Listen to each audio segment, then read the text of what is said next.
आज की कहानी एक ऐसे गांव की है जहां के लोग कभी भी इस गांव के बाहर कदम नहीं रखते, क्योंकि ये गांव हर तरफ से घने जंगलों में घिरा है।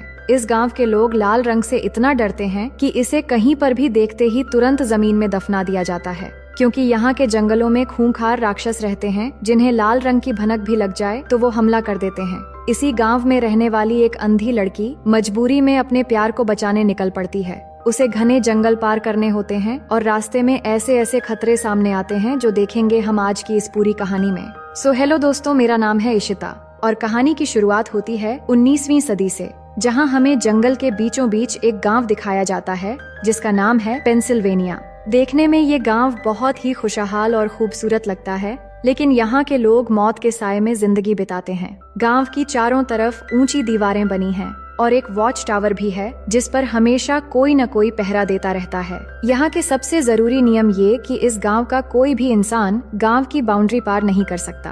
कहते हैं कि ऐसा करते ही उनकी जान खतरे में पड़ सकती है। असल में गांव के चारों तरफ एक घना जंगल है जहां डरावने दिखने वाले खूंखार राक्षस रहते हैं। कई साल पहले गांव के पूर्वजों ने उन्हीं राक्षसों के साथ एक समझौता किया था। शर्त साफ थी कि जब तक गांव का कोई भी इंसान जंगल में कदम नहीं रखेगा और लाल रंग के कोई भी फल या फूल नहीं उठाएगा तो राक्षस भी गांव में किसी को नुकसान नहीं पहुंचाएंगे। शर्त के मुताबिक कई दशकों से कोई भी बाहर नहीं गया, इसलिए इनका किसी दूसरे गांव से कोई संपर्क भी नहीं है। इन सब के बावजूद भी सब लोग मिलजुल कर शांति से रहते हैं और एक दूसरे का सम्मान करते हैं। यहाँ पैसों की कोई जरूरत नहीं है और कोई भी अपनी पसंद के मुताबिक किसी से भी शादी कर सकता है। पर एक नियम है कि जब तक शादी न हो जाए कोई किसी का हाथ भी नहीं पकड़ सकता। अब इस गांव के सीनियर लोगों को एल्डर्स कहा जाता है। इन्हीं में से एक एल्डर की बेटी बीमारी से मर जाती है, क्योंकि गांव में किसी तरह की मेडिकल फैसिलिटी नहीं है जिससे गंभीर बीमारियों का इलाज होना लगभग नामुमकिन था। फिर एक दिन सुबह सब एक साथ खाना खा रहे होते हैं, तभी जंगल की तरफ से अजीब सी खौफनाक आवाजें आने लगती हैं। सबके चेहरे पर डर साफ दिख रहा था, लेकिन यहाँ उन्हीं में से नोआ नाम का एक लड़का, जिसकी दिमागी हालत ठीक नहीं थी, वो हंसने लगता है। पर कोई उसका मजाक नहीं उड़ाता, क्योंकि यहाँ सभी लोग हमेशा अच्छा बर्ताव करते हैं। उसी दिन गांव में एक जानवर की लाश मिलती है जिसे देखकर लग रहा था कि किसी ने बहुत बुरी तरह उसे मार दिया हो। सभी एल्डर्स ये देखकर एक मीटिंग बुलाते हैं ताकि पता चल सके कि आखिर उसे मारा किसने है। तभी गांव का एक नौजवान लड़का उनके सामने आता है जिसका नाम लूशियस है। वो अपनी सारी बातें लिखकर लाया होता है और सबसे कहता है कि वो गांव के बाहर जाकर मेडिकल फैसिलिटी यहाँ तक लाना चाहता है। उसका मानना है कि पास में जरूर दूसरे गांव होंगे। हम एक साथी को खो चुके हैं, अगर सही से इलाज होता तो शायद वो बच सकता था। लेकिन एल्डर्स उसकी बात खारिज कर देते हैं, क्योंकि समझौते के मुताबिक कोई भी गांव से बाहर नहीं जा सकता, वरना राक्षस सभी पर हमला कर देंगे। एल्डर्स का कहना है कि उन्होंने उन राक्षसों को अपनी आंखों से देखा हुआ था, लेकिन नई जनरेशन ने कभी नहीं देखा, बस उनकी आवाजें सुनी हैं और पेड़ों पर उनके निशान देखे हैं। लूशियस राक्षसों से नहीं डरता, लेकिन सिर्फ एक का निडर होना सबको बचा नहीं सकता। इसी गांव में आईवी नाम की एक अंधी लड़की रहती है जो एक एल्डर की बेटी है। देखने में असमर्थ होने के बावजूद वो अपने सभी कामों में बहुत तेज है। वो अपने दोस्त नोआ को साथ लेकर लूशियस के पास जाती है, जहां वो गांव की बाउंड्री के पास बैठा हुआ था। बातचीत के दौरान उससे कहती है कि वो जानती है लूशियस उसका हाथ इसलिए नहीं पकड़ता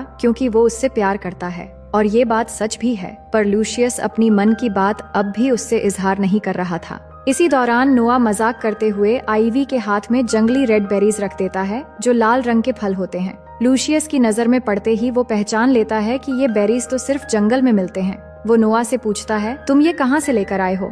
नोआ की दिमागी हालत ठीक नहीं है, इसलिए वो कोई जवाब नहीं देता।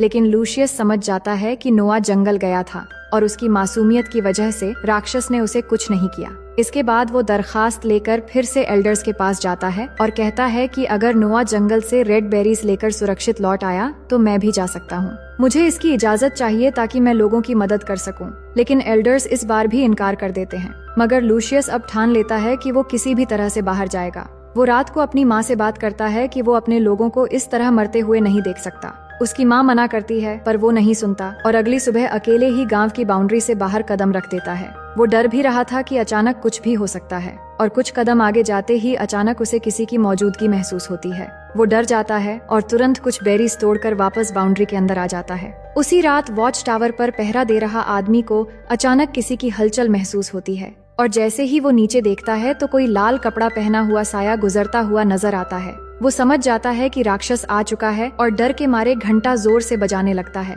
आवाज सुनते ही गांव में अफरा तफरी मच जाती है और सब लोग अपने अपने घरों के नीचे बने बेसमेंट में जाकर छिपने लगते हैं। लेकिन आइवी बाहर ही होती है क्योंकि वो लूशियस का इंतजार कर रही थी और डर रही थी कि लूशियस को कुछ हो न जाए। तभी उसे राक्षस की गुर्राने की आवाज सुनाई देती है, पर वो अपनी जगह से नहीं हिलती। वो राक्षस उस तक पहुंचने ही वाला होता है कि उससे पहले लूशियस आ जाता है और फौरन उसे बेसमेंट में ले जाता है। पूरी रात उन्हें डरावनी आवाजें सुनाई देती रहती हैं और वो डर के मारे अंदर ही रहते हैं। अगली सुबह गांव वाले देखते हैं कि हर दरवाजे पर लाल रंग का निशान बना है। ये साफ संकेत था कि समझौता टूट चुका है और राक्षस ने गांव को चेतावनी दे दी है। इसके बाद पूरा गांव इकट्ठा होता है, जहां सबको पता चल चुका था कि लूशियस के बाहर जाने से ऐसा हुआ है। एल्डर्स सबको बताते हैं कि समझौता लूशियस की वजह से जरूर टूटा है, लेकिन उसे हम सजा नहीं दे सकते क्योंकि उसने गांव की भलाई के लिए बाउंड्री पार की थी। फिर लूशियस को बस इतना कहकर छोड़ दिया जाता है कि वो आइंदा बाहर जाने की हिमाकत न करे।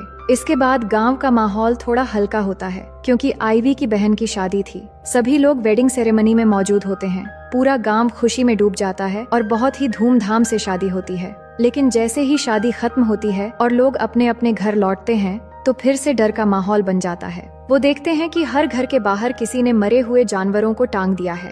ये नजारा देखकर सब डर जाते हैं। उन्हें लगता है कि शायद राक्षस आज फिर आएंगे और इस बार इंसानों का खात्मा करेंगे। डर का ये माहौल लूशियस को बेचैन कर देता है और वो आइवी के घर पहुंच जाता है। दोनों बैठकर देर तक बातें करते हैं और फैसला करते हैं कि वो जल्द ही शादी कर लेंगे। लेकिन अगली सुबह गांव में एक और मुश्किल खड़ा हो जाता है। पता चलता है कि नोआ, जिसकी दिमागी हालत हमेशा से ठीक नहीं थी, वो आइवी को बचपन से पसंद करता था। और जब उसे पता चला कि आइवी और लूशियस शादी करने वाले हैं और एल्डर भी इसके लिए मान गए हैं, तो उसके अंदर बदले की आग भड़क उठती है। गुस्से में अंधा होकर वो लूशियस के घर जाता है और बात करते हुए अचानक उस पर चाकू से हमला कर देता है। लूशियस बुरी तरह घायल होकर गिर जाता है, जिसके बाद नोआ खुद जाकर एल्डर्स को बताता है कि उसने लूशियस पर हमला किया है। ये सुनकर तुरंत उसे एक कमरे में बंद कर दिया जाता है और जब आइवी को ये खबर मिलती है तो वो घबरा जाती है और फौरन लूशियस के घर जाती है और उसे जख्मी देखकर बहुत रोती है। अब इस गांव में कोई मेडिकल सुविधा नहीं थी, इसलिए उसके बचने की उम्मीद बहुत कम होती है। सब लोग जमा हो जाते हैं कि शायद लूशियस अब नहीं बचेगा। इधर नोआ को एक कमरे में कैद कर दिया गया था, जहां हर गलती करने वाले को रखा जाता है। तभी आइवी वहां आकर उस पर बहुत गुस्सा करती है और उसे थप्पड़ मारने लगती है, लेकिन उसके पिता उसे रोक कर ले जाते हैं। उसके पिता का नाम एडवर्ड है, जो गांव के एल्डर्स में से एक है। वो आइवी को समझाते हुए कहते हैं, जब तुम्हारी आंखों की रोशनी एक हादसे में चली गई थी तब भी मैं कुछ नहीं कर पाया, लेकिन अब तुम्हारे प्यार को बचाने के लिए मैं खुद गांव के बाहर जाऊंगा। लेकिन एडवर्ड की पत्नी उसे मना करने लगती है कि तुम इस गांव के एल्डर हो और हमने जो वादा किया है उसे नहीं तोड़ सकते। इन सब के बीच आइवी चुपचाप अपना फैसला कर चुकी होती है कि वो अकेले जंगल को पार करेगी और किसी भी तरह लूशियस के लिए इलाज लेकर आएगी। एडवर्ड अपनी बेटी को नहीं रोकते और उसके प्यार के खातिर सभी एल्डर्स के खिलाफ जाते हुए उसे परमिशन दे देते हैं। पर इस डरावने सफर पर निकलने से पहले वो उसे एक राज की बात बताते हैं। पहले उससे वादा लेते हैं कि ये बात राज ही रहनी चाहिए। इसके बाद उसे एक खुफिया कमरे में ले जाते हैं और बताते हैं कि राक्षस की डरावनी कहानी जो बताया जाता है वो सब झूठ है। यहाँ कोई राक्षस नहीं है, बल्कि हम एल्डर्स ही लाल कॉस्ट्यूम पहनकर जंगल में जाते हैं ताकि कोई भी गांव छोड़कर बाहर न जाए। 19वीं सदी का जमाना खत्म हो चुका है और अब 21वीं सदी शुरू हो चुकी है। बस इतना समझ लो कि गांव के बाहर जाते ही तुम्हें पैसे या कीमती चीजों की जरूरत पड़ेगी। ये कहकर उसके हाथ में एक सोने की घड़ी और लूशियस की दवाइयों की लिस्ट थमा देते हैं ताकि बाहर जाते ही उसे जल्दी मदद मिल सके। ये सच सुनकर आइवी पहले हैरान होती है, पर ज्यादा सवाल किए बिना शांत रहती है, क्योंकि लूशियस को बचाने में अब उसके रास्ते कोई रुकावट नहीं आएगी। इसके बाद एडवर्ड आइवी के साथ गांव के 2 लड़कों को भी भेज देते हैं ताकि उसे परेशानी न हो, क्योंकि वो देख नहीं सकती थी। लेकिन बाउंड्री पार करके कुछ दूर जंगल में जाते ही अचानक डरावनी आवाजें आने लगती हैं। दोनों लड़के डर के मारे फैसला करते हैं कि वो वापस गांव चले जाएंगे और आइवी को भी लौट जाने के लिए कहते हैं। लेकिन आइवी वहीं खड़ी रहती है, क्योंकि सिर्फ उसे पता था कि जंगल में जो कुछ भी होता है सब एल्डर्स के जरिए किया जाता है। उधर गांव में सभी एल्डर्स एडवर्ड पर नाराज होते हैं, क्योंकि इतने सालों की मेहनत से बनाया हुआ यहाँ का सब कुछ खत्म हो जाएगा। लेकिन एडवर्ड उन्हें समझाता है कि मैंने अपनी बेटी को अच्छे से समझा दिया है, वो किसी को कुछ भी नहीं बताएगी। और ये जगह हमने इसलिए ही बनाई थी ताकि हमारे लोग एक सुकून भरी जिंदगी जी सकें, भले ही वो जिंदगी साधारण ही क्यों न हो। और यहाँ बातचीत से हमें इस कहानी की सारी सच्चाई पता चलती है। दरअसल 1945 में सेकेंड वर्ल्ड वॉर के बाद जब एडवर्ड एक प्रोफेसर थे, उन्होंने कई ऐसे लोगों की काउंसलिंग की थी जिन्होंने अपना सब कुछ और बहुत सारे अपनों को खो दिया था। हर जगह क्राइम और नफरत जैसी चीजों ने उन्हें तोड़ दिया था। तो एडवर्ड ने उन सारे लोगों से मिलकर फैसला किया कि वो एक ऐसी जगह बनाएंगे जहां बाहरी दुनिया का कोई असर न हो। एडवर्ड पुराने जमाने से बहुत रिच थे। उन्होंने एक बड़ा इलाका खरीदकर उसके बीच एक गांव बसाया और सरकार को फंड देकर बाहरी कांटेक्ट से इस जगह को हमेशा के लिए काट दिया। और यहाँ उन्हें एक साधारण लेकिन सुकून भरी जिंदगी देने के लिए एक ऐसा डर पैदा किया जिससे वो हमेशा इसी गांव में मिलजुल कर सुकून से रहें। दूसरी तरफ आइवी जंगल में अपने प्यार को बचाने के लिए छड़ी के सहारे धीरे धीरे आगे बढ़ रही थी। तभी अचानक वो एक बड़े गड्ढे में गिर जाती है। उसके पास कोई सहारा नहीं था, फिर भी बड़ी मुश्किल से बाहर निकलती है। तभी उसे आसपास लकड़ी टूटने की आवाज सुनाई देती है। उसे थोड़ा अजीब लगता है तो वो भी एक लकड़ी तोड़ती है और तभी ठीक वही आवाज में आसपास लकड़ी टूटने की आवाज आती है। फिर वो एक पत्थर फेंकती है तो ठीक उसी तरह एक पत्थर उसकी तरफ आकर गिरता है। वो डर जाती है क्योंकि किसी जमाने में यहाँ सच में राक्षस हुआ करते थे। उसे डराने के लिए एल्डर्स में से तो कोई नहीं हो सकता और ये जो भी है उसे जरूर नुकसान पहुंचाना चाहता है। वो डरते हुए आगे बढ़ने लगती है और कुछ दूर जाते ही हम देखते हैं कि ठीक उसके पीछे लाल कपड़ा पहने हुए एक राक्षस खड़ा है। फिर उसके गुर्राने की आवाज सुनते ही आइवी भागना शुरू कर देती है और उसी गड्ढे के पास पहुंच जाती है जिसमें वो कुछ समय पहले गिरी थी।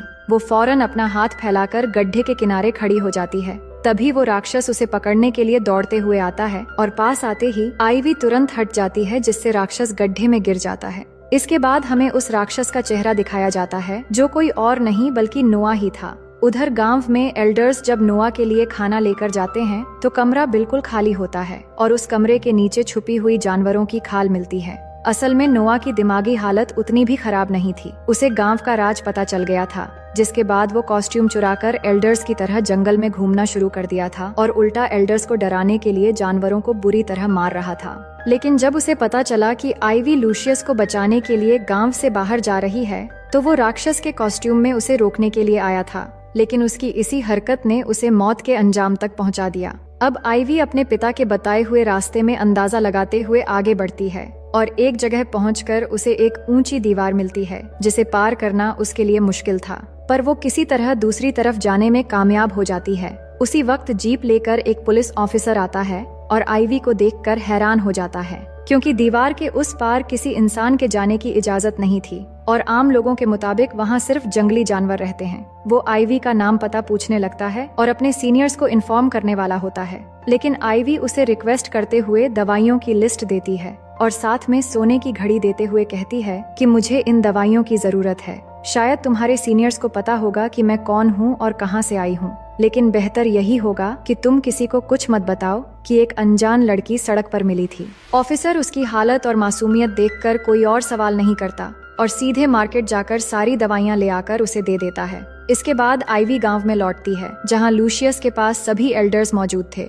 वो आइवी को देखकर बहुत खुश होते हैं कि आइवी ने अपने प्यार के लिए इतना मुश्किल सफर तय किया। इसके बाद आइवी सबको बताती है कि उसने जंगल में एक राक्षस को मार दिया है। नोआ के माता पिता समझ जाते हैं कि उनका बेटा मर चुका है, लेकिन वो इस बात को राज ही रहने देते हैं। इससे गांव वालों की भलाई के लिए डर का वही पुराना जाल फिर से बना रहता है। गांव वाले मानते रहे कि जंगल में राक्षस आज भी हैं और राज हमेशा के लिए राज बना रहता है। इस तरह गांव के लोग 19वीं सदी की पुरानी और खुशहाल जिंदगी फिर से जीने लगते हैं और इसी के साथ ये कहानी यहीं पर खत्म हो जाती है। दोस्तों, मैं उम्मीद करती हूँ ये कहानी आपको बेहद पसंद आई होगी। फिर मिलेंगे एक और मजेदार कहानी के साथ।